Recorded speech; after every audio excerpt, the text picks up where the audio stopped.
OLA. I'm Kelley Armstrong, author of a whole lot of books for adults, young adults, and kids, including A Stranger in Town, the latest in my Rockton series, coming February 9th from Minotaur. If you're familiar with my Rockton series, you'll know it's set in a small town in the Yukon where people go to disappear. This past year, there have been many times when I've thought I wouldn't mind isolating in Rockton. Sure, it probably has the highest murder rate per capita in Canada, but there was a definite allure to getting away from it all and holding up in a tight-knit community where social distancing just means not telling your neighbors anything about your past. I do want to take a moment to say thank you to librarians for the role they've played in their communities this past year. I know it's been hard on so many of you. The library is such an integral part of our communities, playing so many roles for so many people, and many of those haven't been possible this past year. Programming has gone online, which is wonderful, but it doesn't always help many who need it most. I sincerely appreciate the way libraries and librarians have found ways to reach out to their community, whether it's checking on vulnerable patrons or just making sure people have a good book to escape in. We see you going above and beyond, and we appreciate it. Hi OLA, Mateo, Askaripour, author of Black Buck here, which just came out on January 5th by Houghton Mifflin Harcourt. I'm just so excited. Why? Because I'm speaking with you, librarians, the ones who make the world go round, the ones who, if you weren't around, readers of all ages wouldn't be able to find the right book at the right time that changes their lives. So thank you, and I'm happy to be speaking with you. Black Buck is about a young man named Darren who's living in Bed-Stuy, Brooklyn. He lives with his mother, he has his girlfriend, his best friend, his neighborhood, and his neighborhood has him. Darren's also working at a Starbucks in Midtown Manhattan. And one day, this suave, good-looking guy named Rhett Daniels comes in. He's also the CEO of a startup called Someone, located on the 36th floor of the same building. And he comes in, and he asks Darren to give him his regular. But for some reason, Darren says no. Rhett, impressed, invites Darren up to his startup and gives him an invitation to join his elite sales team. Darren reluctantly says yes, and he soon realizes that he is not the only black salesman there. He's the only black person in the entire company. So he fights through hell and back in order to make it to the top, and once he gets there, he has status, he has money, he has power, but he says, you know what? I don't like being the token black guy. So he hatches a plan to help other people of color infiltrate America's tech startup sales teams, redefining what it means to be a minority in the workplace. So I wrote this book, first and foremost, to help people, especially black and brown folks, but also people beyond them, know that just because you are different does not mean that you don't deserve the same right, just as anyone else, to chase success and in some cases achieve it. I also wanted readers of all different backgrounds and ages to know that they should never ever be made to feel less than. So I'm hoping that those who read the book laugh a lot, cry a little bit, get angry at times, but take away a few gems to advance their own lives and the lives of those that they love. I know, it's bold. I would be inclined to say a young black or brown person who wants to navigate the workplace or figure out how to overcome or also embrace being the only one or one of the few people in any environment. However, if I had $1 for all the emails I've received over the past few weeks from 60-plus-year-old white women who told me that Black Buck spoke to their lives, I would have at least $9, which is something. So I hope that you read Black Buck. I hope that down the line we can interact with each other, even if only virtually. But in the meantime, I'm wishing you and your families the best starts of 2021, happiness, healthy, and safety. Thank you.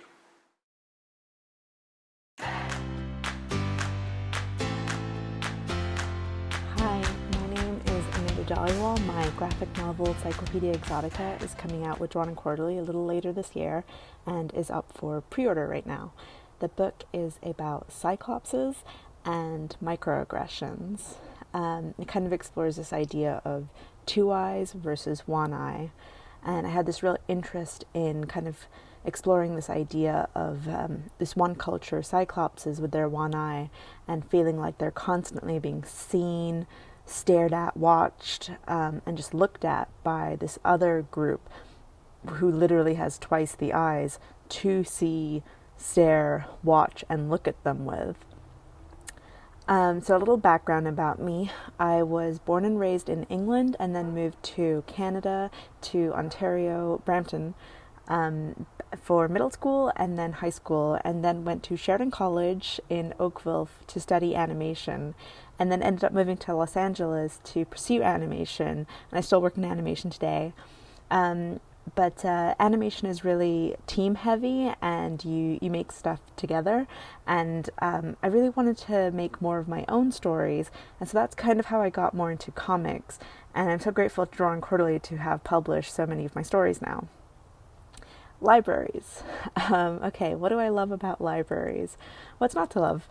I still have my memory of like the first library card I ever got. I think that's a big moment in any kid's life. It was laminated. That's serious. I love just like the smell of a library, that like kind of musty, papery smell. That's kind of the smell I associate with stories. If stories had a smell, it would be that musty library smell. I like also just the difference between when you walk into a bookshop, it kind of feels like, I can't read all these books, I can't afford all of them. But when you walk into a library, you feel the abundance, and you feel it's more like, I want to read all these books. Where do I start? It's quite different. I also really like that libraries have like this kind of like religious feel, where like they're kind of like they remind me of like a place of worship, where like when you go inside, it's like got like this serious atmosphere, and like everyone has to be quiet. You can always hear someone, like the echo of footsteps, kind of like if you're in a cathedral, and there's always someone coughing in the distance. There's always that, but there's this kind of serious feel, that you are there for a purpose, which I really enjoy. And then, obviously I love the books as well. I feel like that's probably the first thing I should have mentioned. Free books. But the last thing I really love, and this is just coming from comedy writing, is the forced quiet. I really love how everything seems so much funnier when you're in a place where you're forced to be quiet. Thank you.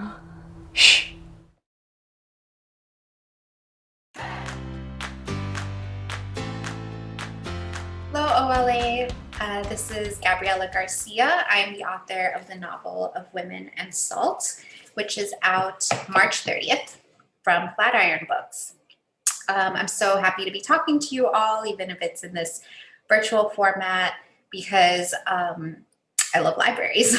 Since a very, very young age, libraries have been one of my favorite places. And my mother used to take me all the time as a little girl. And I was that kid who would literally take like a tote bag with me every time I went. I would always check out the max number of books that I could check out. I remember getting these like reading challenges when I was in elementary school. It was like, we read 10 books this summer and have like a librarian check off every book you read. And I would do it in like a week, and then I'd be back like, all right, I'm ready for 10 more books. And, part of the reason I loved libraries is because of the librarians making it such a safe and welcoming space to discover and nurture my love of reading. To this day, I really, really miss libraries. I miss just being in that space and browsing books. So something I'm really looking forward to on the flip side of all this. And I hope I get to meet some of you in person someday. So thank you so much for the work that you do. So my novel of Women and Salt, it's a novel that takes place across various different time periods and traces the lives of these 5 women. Takes place in a 19th century cigar factory in Cuba, and then it takes place also in more contemporary times in a detention center in Texas, in Miami, in Cuba, in Mexico. And the sort of catalyzing incident that brings these lives together is Jeanette, a young woman who is struggling with addiction in Miami and who witnesses her neighbor Gloria being taken by ICE agents, and her daughter is left behind, and Jeanette takes her in for a few days. And from there, the novel kind of traces the backstory of a lot of these characters. And I was really interested when I was writing this book and kind of exploring the ways that historical and societal forces shape these women's lives in ways that they often can't perceive, and that influence the way that they interact with each other. And I was really interested also in power and boundaries. A lot of the characters are outsiders in some way. So, for example, there's a US expat in Mexico who's also interacting with Salvadoran women who are also outsiders in Mexico. And then there's, a young Cuban American woman who is traveling to Cuba for the first time. She's first generation, and witnessing the ways that she both understands and doesn't understand her mother's birthplace and where she fits into that space. And I was really interested in the ways that privilege, race, class, gender, all shape these lives, and also the ways that they interact with each other. And then I knew I wanted to write a book in which all of the voices are women. And each one has a really specific voice. Every chapter is kind of written in a different style. And I was really interested in only featuring women's voices. So I hope you'll love the novel, and I hope that you will recommend it to readers who might connect with it. And I wish you all a wonderful conference. Thank you.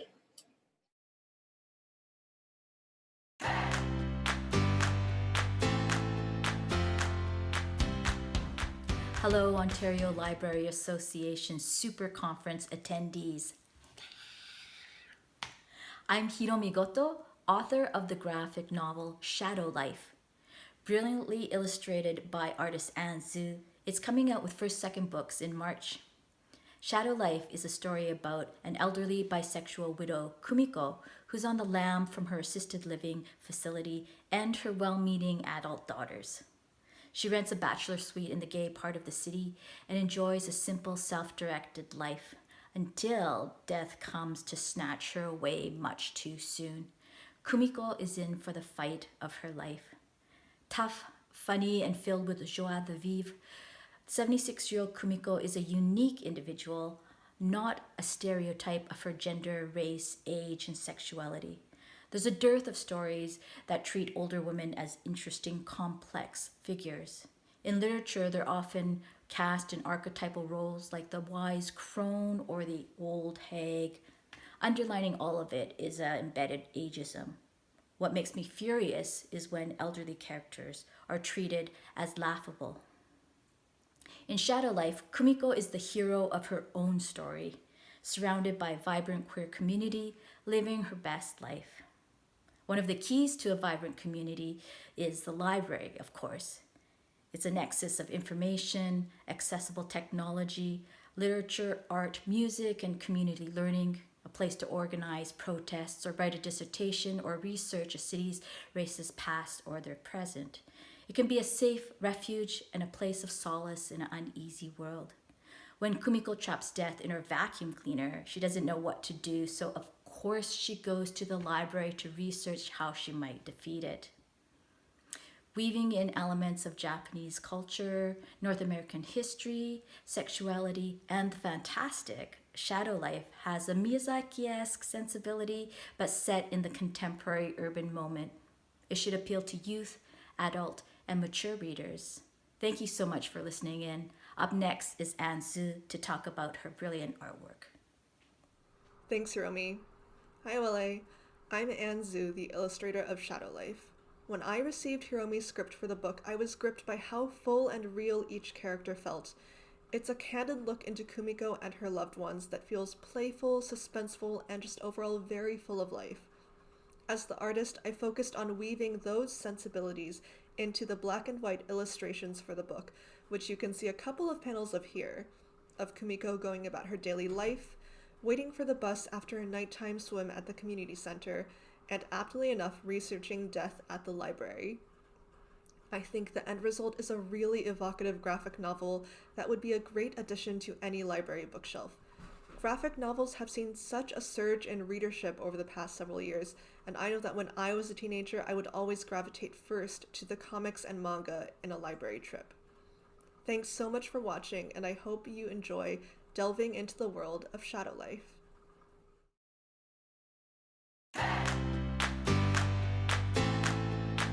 Hello, librarians.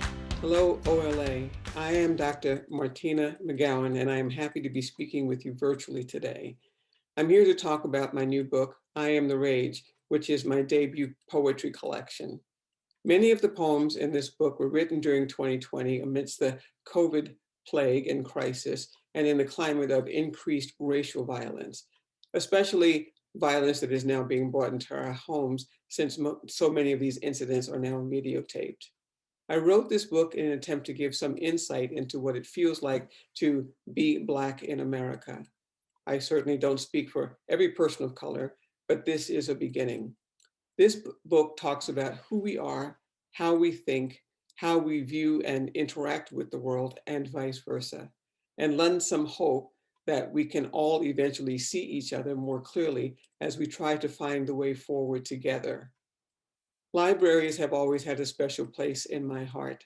As a small child, it was a place that I could go and read and learn about almost anything. I could continue to grow well outside my academic curriculum as well. I still smile to myself when I am in the library looking something up because I know the Dewey Decimal System and someone took the time to teach it to me. I will read a stanza from one of the poems in the book, and it's called Forever Lost Between Sunlight and Shadow. Yesterday, she spoke with her mother, transported people to the hospital, held their hands and shared their moments of pain and darkness. Yesterday, she planned on going out Friday night. Yesterday, she did not know that the shadow was so very, very close. In fact, only a few hours and 8 bullets away. Yesterday, she thought she still had time to bask in the glow of 1,000 tomorrows. I look forward to hearing what you think of the book, and I also look forward to being able to discuss it with you in person or virtually in the near future. Thank you.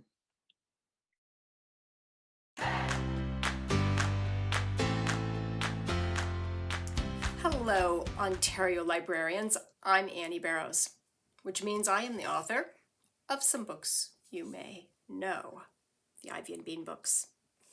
Actually, a whole slew of Ivy and Bean books. Look at all these things. Ah, yikes, there they all are. There are 11 of them in the series, except that coming this spring, there will be a 12th. Ivy and Bean, get to work. Now, this is not only the 12th book in this series, this is the last book in this series. Talking about it always makes me feel a little bit emotional and nostalgic.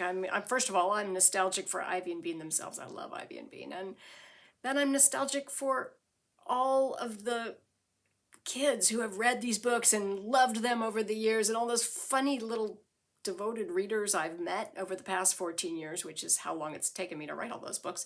And I'm sort of, in a weird way, I'm kind of nostalgic in advance, I guess you'd call it, for adults in the future, the adults that these children who loved Ivy and Bean will become. And I'm hoping, I have this vision, that those adults will someday open up an Ivy and Bean book and be transported back to their 7-year-old selves. Because, I see books like time capsules. Every time I open up a book that I loved as a kid, I'm transported back to myself at that age, to being, 7, 8, 9. And I hope that Ivy and Bean will be a time capsule for these adults of the future, that they will, looking at Ivy and Bean, go back and see themselves as 7-year-olds, because, hey, we all know 7's the pinnacle of life, right? And if this is true, this idea that books are time capsules, that makes you librarians, you're sort of guardians of childhood. I mean, library shelves are filled not just with books, but with childhoods, time capsules of childhoods. And I am so grateful that there are these repositories of childhood, and I am so grateful that you guys do the work you do, making children's lives happier by giving them good books to read. So thank you. Thank you. Not just for putting Ivy and Bean into the hands of readers, but for putting every book into every kid's hand. Makes the world a better place. Thank you. My job here, though, is to tell you a little bit about this book. Ivy and Bean Get to Work is about, well, a career fair at Ivy and Bean's school. Ivy and Bean are supposed to go to this career fair and decide what they're going to be when they grow up. So dutifully they go. They meet a banker, they meet a lawyer, they meet an architect, they meet a marketing manager, and they are completely uninspired until they get to the very farthest row of the career fair and meet Herman, the treasure hunter. Well, everybody in the second grade is inspired to become a treasure hunter, and much of the rest of the story concerns Ivy and Bean's attempts to find treasure. I'm not going to tell you what happens. That would be cheating. But I will say that in true Ivy and Bean style, they end up redefining what treasure is. Because as Bean says at the close of the book, it's treasure if you want it. I feel that way too. Thank you for everything you do. Hi everyone, my name is Stephanie Cooke, and I am the co-author of the new book, Oh My Gods, from HMH Kids and Etch. Oh My Gods is a story about a young girl named Karen who leaves her home in New Jersey to go live with her dad in Mount Olympus. The Mount Olympus. Only Karen doesn't realize that when she gets there and has to adjust really quickly when all of a sudden she discovers her classmates are gods and goddesses. To make matters even worse, students start turning to stone around the same time that Karen gets there, putting some suspicion on the new girl. Karen has to team up with her friends, gods and goddesses such as Aphrodite, Apollo, Artemis, and Athena, to discover who's really behind these attacks and figure out a way to put a stop to them. Libraries have been such an integral part of my entire life. I grew up in a very small town, and we had a post office, a grocery store, and a library. I spent so much time at the library picking out books to read, and those were my friends. I got lost in the world and just consumed as much as I possibly could. Oh My Gods is a graphic novel, so it's a little bit hard to read from since there's not descriptions on the page. We rely on our visual aids to help guide the reader. But I wanted to read some of the dialogue from a little preview section that we did for promotion of the book. What in the river Styx took you so long? Well, you know, I've been helping to tutor Karen, and we were in the library, and a student was turned to stone. Student turned to stone? Are you sure it wasn't some weird prank? I'm sure. The higher authorities came and took statements from us. I don't understand how this is happening. I thought I saw someone leave the library after it happened, but I didn't get a good look at them. So, there was someone in the library with you who turned to stone, right? Refresh my memory, new girl. How long have you been here? And this is the page here. And that's a little bit from Oh My Gods Book 1, which came out on January 5th of this year. Thank you so much for listening, and thank you for supporting Oh My Gods now or in the future. Hi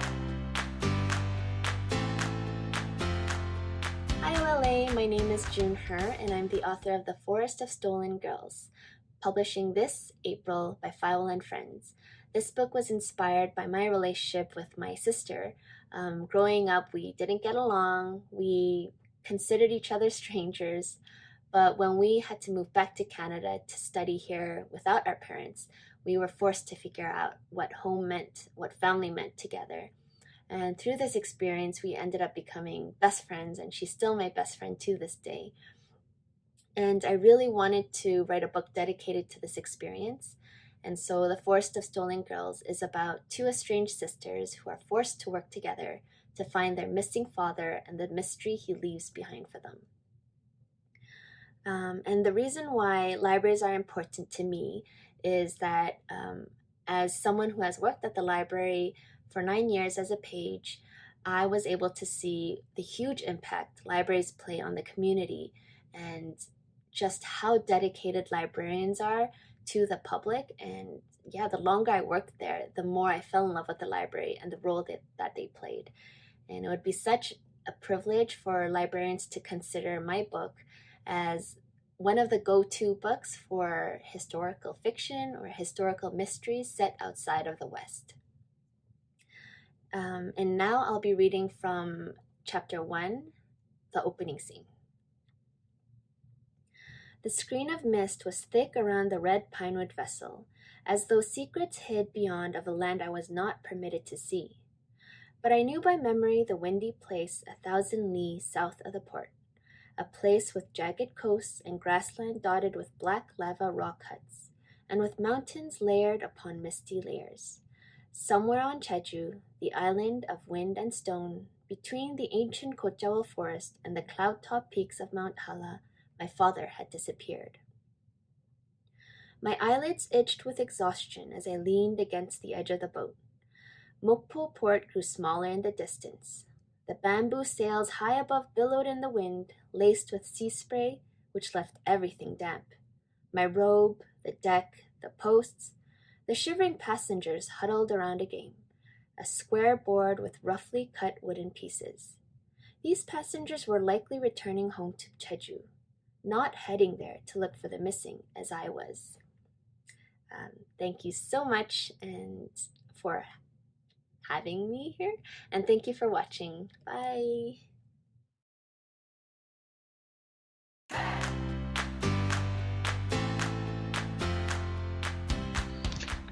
Hello, OLA.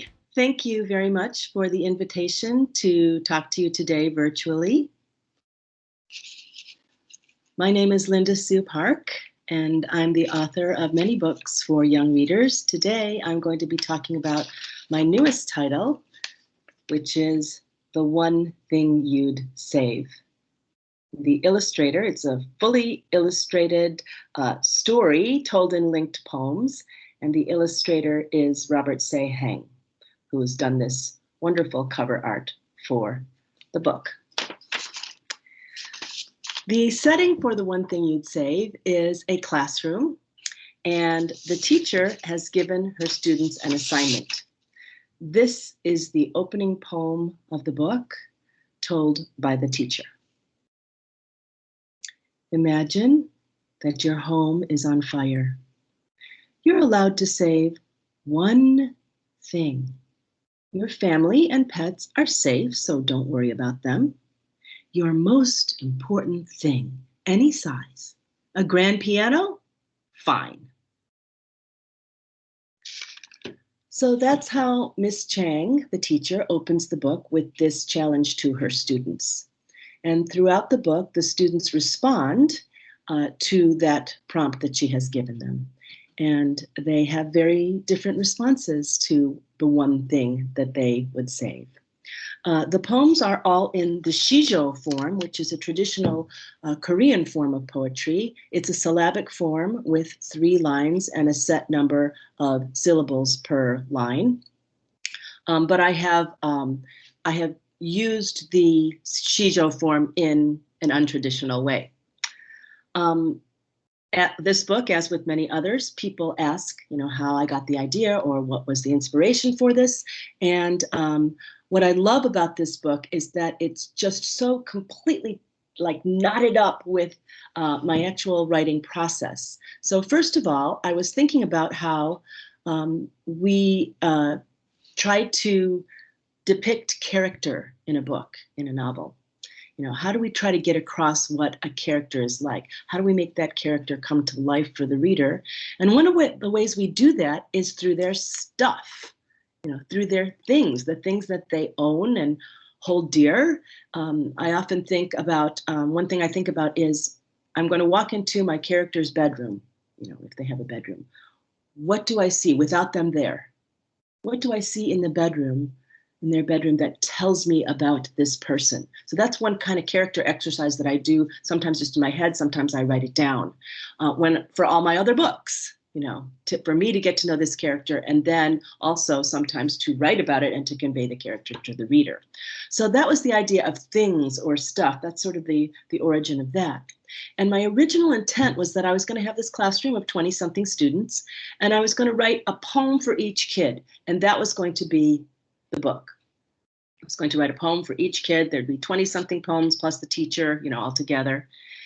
And then as I began writing those poems, that's not what happened. They became very real to me, those kids. And as they would in a classroom with the teacher, they started talking to each other. So the book became more of an exchange between the class. It became a depiction of a classroom discussion rather than just one kid and the next kid and the next kid and the next kid. So that's how the book ended up coming out, with Miss Chang and her students having a very lively discussion about the one thing you'd save. So I hope you all enjoy reading it and maybe thinking about what the one thing you would save would be. Thank you.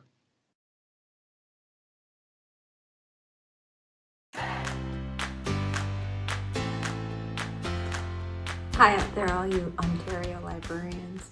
My name is LeUyen Pham.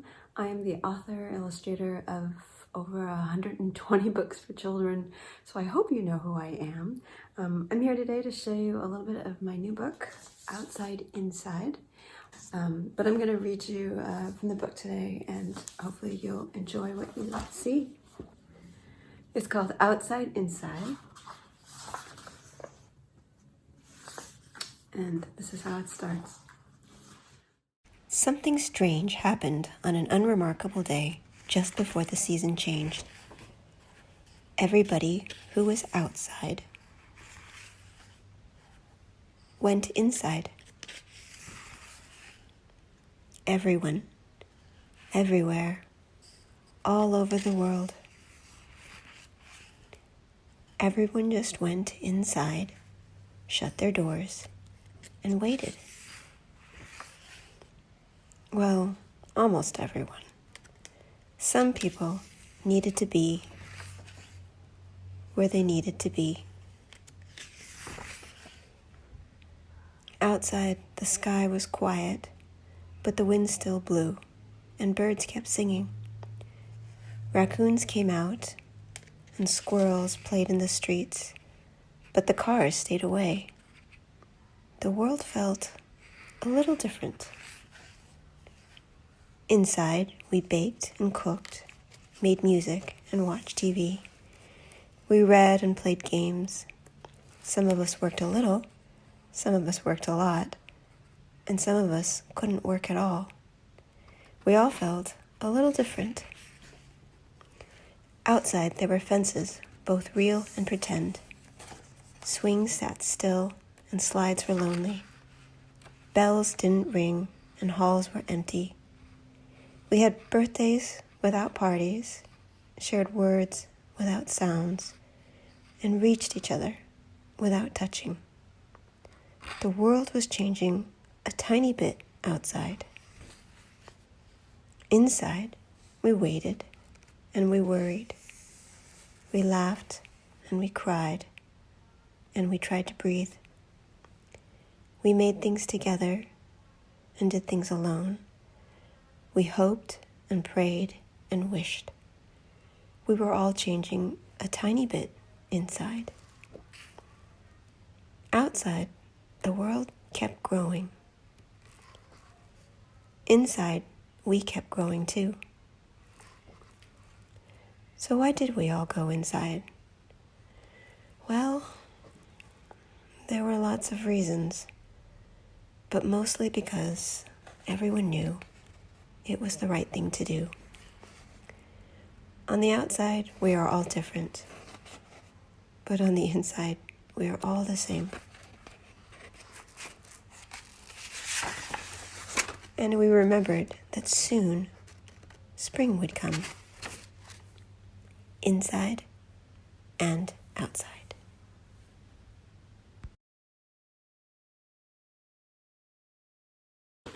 So that's my book, Outside Inside. I hope you enjoyed it. I have to say that when I was a kid, if all this had happened when I was a kid, I think I would have been pretty miserable. I lived in a really small house with 4 other brothers and sisters.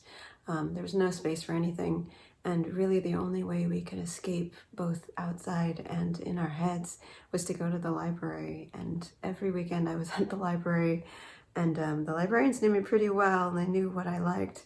And I keep thinking to myself how crazy this would have been, and how hard it must be now for so many kids who can't get into the library during this time, who can't have people like you guiding them through such crazy times, times that I know that their parents might not be able to find the words for, and librarians have always been very good about. So libraries, I think, are really special places, and right now they can be a place of healing. And I hope you know how effective you are and how much you mean to kids, and to a kid like me who found their head in books, found their heart in books, and found their future in books. And I want to say thank you very much, and please keep doing what you're doing. Thank you so much.